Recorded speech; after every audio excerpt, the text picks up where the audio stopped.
Idol, susubukan na natin ito ngayon. Ating ginawa kanina na coconut dehusker o pambalat po ng niyog. Ayan, so ginawa ko po ito mga idol para po sa aking sarili na para po magiging komportable po ako mga idol sa paggamit ito. So, yan na nga po, subukan natin. Yan.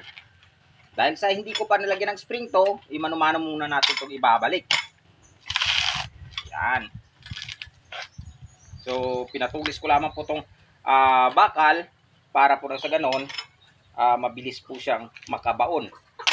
At syempre, ginawan ko na rin po ng upuan para po na sa ganon, hindi na po mahirap sa akin kapag po ako ay nagbabalat ng niyog.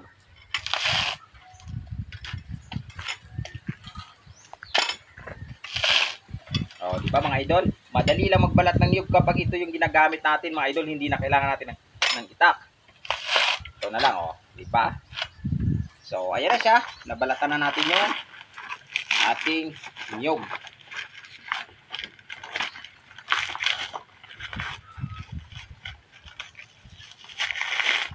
Yan. So, eto na yung ating binalatan na niyog. Gamit itong ating coconut dehusker. Lalagyan ko na lang po ito dito ng spring para naman po na sa ganon bumabalik na po at hindi na natin kailangan ibalik. So, yan. Maraming salamat sa inyong panonood.